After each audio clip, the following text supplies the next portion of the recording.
everyday thing. It's an everyday thing. It's an everyday thing when you let your nuts hang. I just got back from a first and last date that had the most terrible ending, and I want to tell you about it because it was so insane that I was like, I need to share this because I feel like people have gone through this, and I want to focus more on the red pill agenda mentality, the way that it is like poisoning men versus his character, because I feel like that really is what the problem was.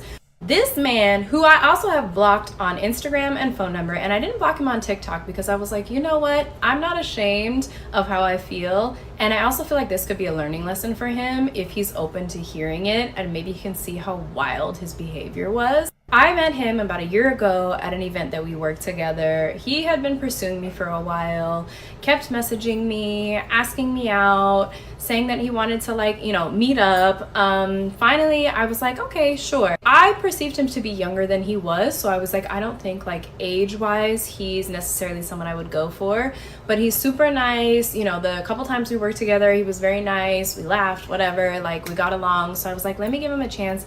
Let me not be so closed-minded, because even if there is an age gap, maybe there could be something there. So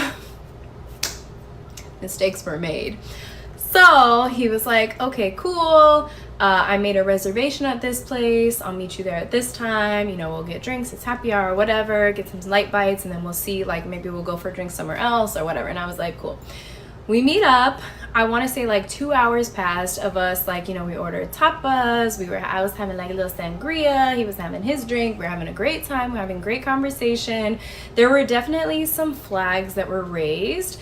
But me being in my let's be open-minded space, I was like, okay, this guy clearly is like a nice person, and there's some ways that he thinks that I think could be detrimental to dating, but I don't think it's enough for me to write him off. And I like his energy. He seems like a nice person.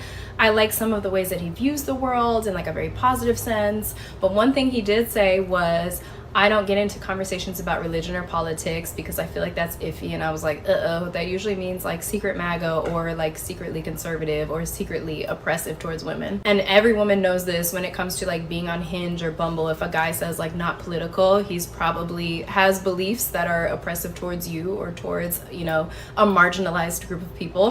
We get toward the end of the date. The waiter brings the check. The check sits there for 15 minutes. And I'm in a space now, because I'm older, to where I don't feel uncomfortable and feel like I need to offer to pay half, because I'm like, you asked me out, you wanted to see me, it's the first date, you should be paying for it. And so the check is sitting there, and the waiter comes over and he's like, hey, should we take care of this? It's been a while, you guys gonna pay? And he gets mad awkward, and his face gets kind of serious, and he's like, oh yeah, I guess so.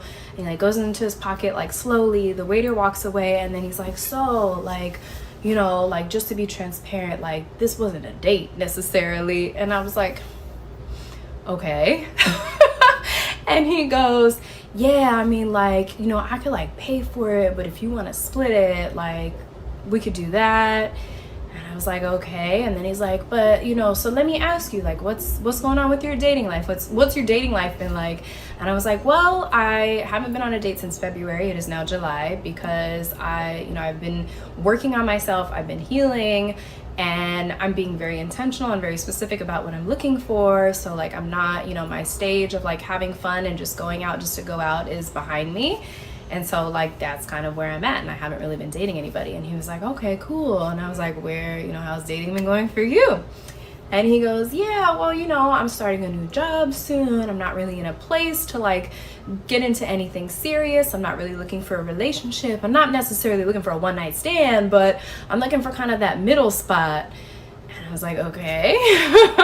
And he was like, yeah, but if you want to, the next one could be a date if you want to go out again. And I was like, okay. And he was like, yeah, I mean, or, I could pay for this now if you want to give me some ass. As soon as he said that, mind you, there are people near us. So these tables, we're sitting on a patio. The tables are very close by. So there's a couple to our left. There's people back, behind him and behind me. And he said this loud enough for them to hear. And the table next to us, I don't know if they were listening to the conversation, but the guy turned over and looked at us. And in my head, I was like, that's wild to say.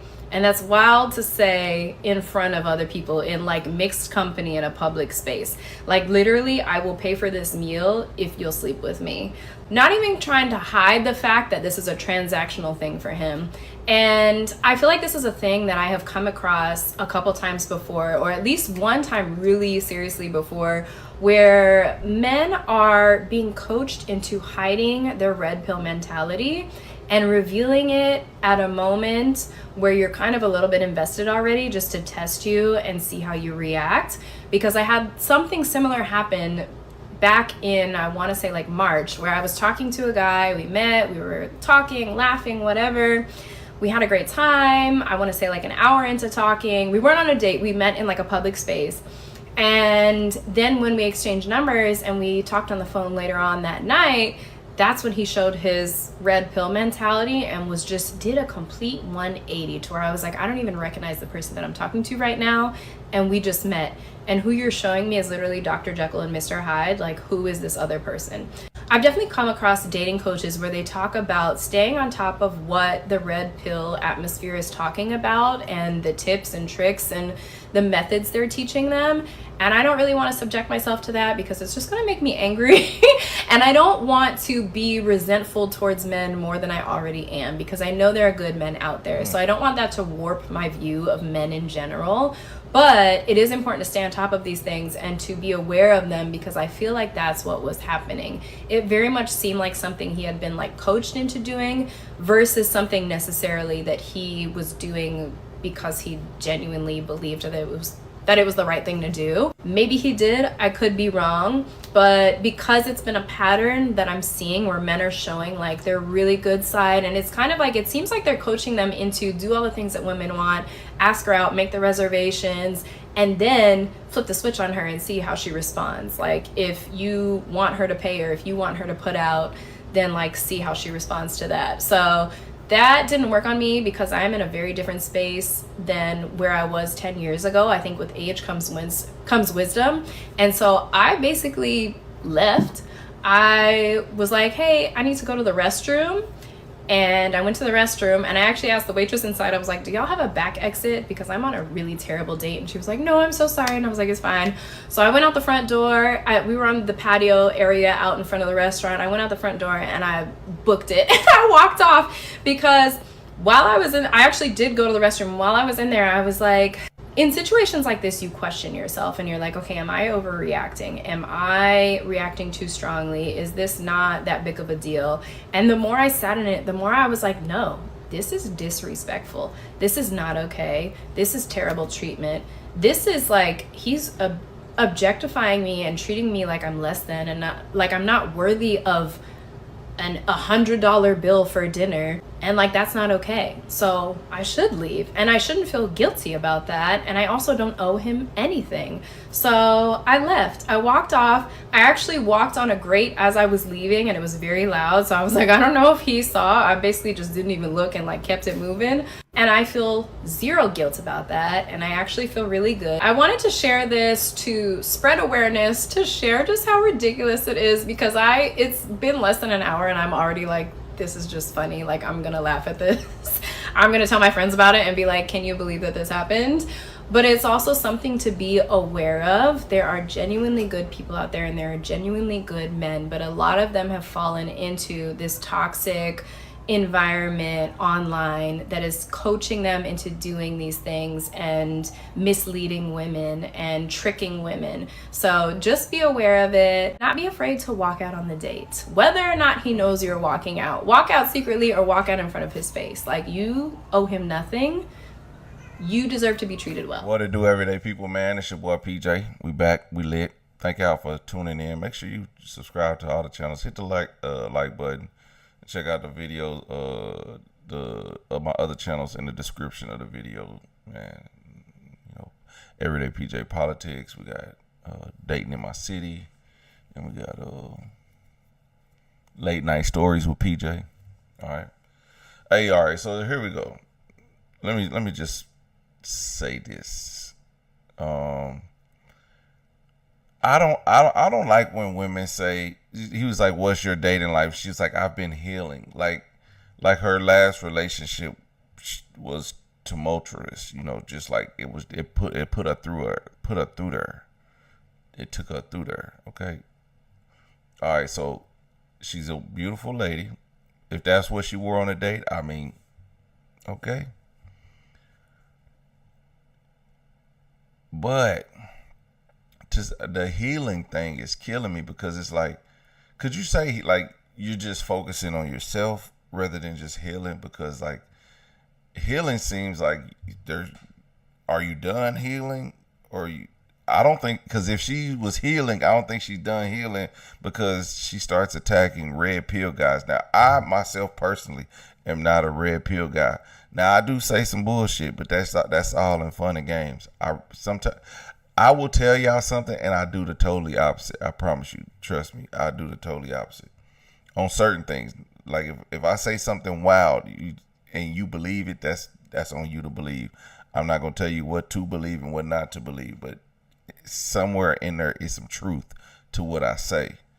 But I don't like red pill content, and I don't particularly watch so much that it shapes the way I think, because I don't think that red pill content is 100% how you should go about dating and loving a woman.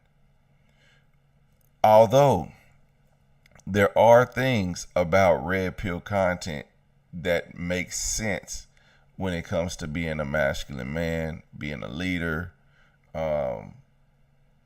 The alpha beta stuff is it's a gray area to me, but the thing that I see about the alpha beta conversation, especially with some women, is like, if you're an alpha and a woman wants a more sensitive man, it's not gonna fare well with her, and you're gonna be the problem. And if you're a beta and you date a man, I mean a woman, you date a woman. If you're a beta and you date a woman who wants a more alpha man, they're gonna run over you, and then you'll be the problem. You know, so it's like you can't really be one or the other. You kind of have to find your way into a woman's world, and then when she said she was healing from, you know, dating, then she goes on this rant about more about the red pill content. You know, I believe she consumes some of it just to understand probably the men and her dating choices. Obviously, you know, this if she was healing, this just set her back from dating. This date just set her back, because, you know, I honestly believe, I know women will take you flirting with them longer and being like, so what you like to do? What's this? What's your favorite? How do you get like this? Before they go out on a date. I've seen it. Women will do all the flirting. Then they'll finally be like, all right, I think I'm ready to go on a date with you. I see you not playing. But not to go out on a date. They're ready to conversate with you.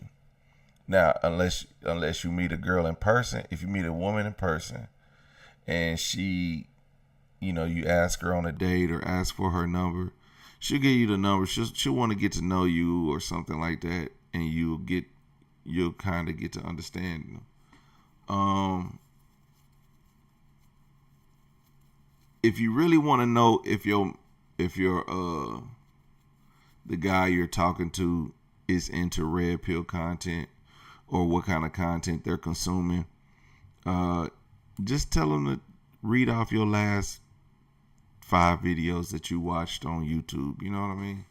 That'll probably be a safe bet to say if the last 5 videos that he watched on YouTube had nothing to do with relationships and red pill content, then you're pretty safe on that.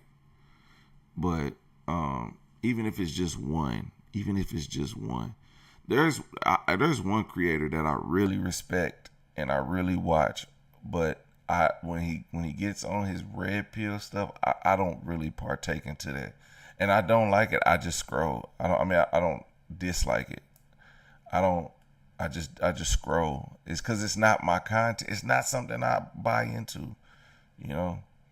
So when she says, you gotta watch to see the guys if they're, you don't know who's red pill. I mean, once you find out, you really gotta understand if a guy is red pill or if he's just, well, she said it's either, if he don't talk about politics, it's because he's either MAGA or a red pill or whatever, and it's just like, that's your go-to? When a guy doesn't talk about politics. A woman told me she don't talk politics one day on a date, and I said, "Did you vote for Donald Trump?"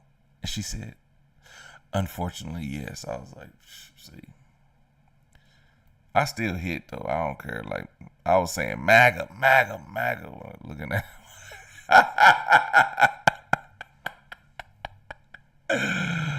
I pulled out MAGA Mike on her ass.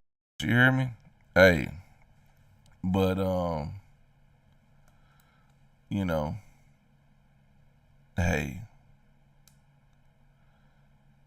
She need to do some more healing. Cause she's basically going, she's already a cat lady. She's gonna be attacking men for a while. And I hope she finds somebody well worth her time. But do more vetting. Don't just accept dates, and don't be like, oh, let me give him a chance. Talk to him first. I think she said she had his number and she had his Instagram. So talk to him. You can have a conversation with him before. You don't have to accept the first date. You could be like, look, I want to get to know you. If we go out on a date, yeah, I want to have fun. I don't want to be getting to know you on the date. Like, don't get to know somebody on the date, and then you realize, damn, I really don't like this person's views on this and this person's views on that. Communication is key. Learn to communicate. Both parties, men and women, but specifically women, because this is a woman's show. I mean, this is her video. Let me know what y'all think about that in the comment section.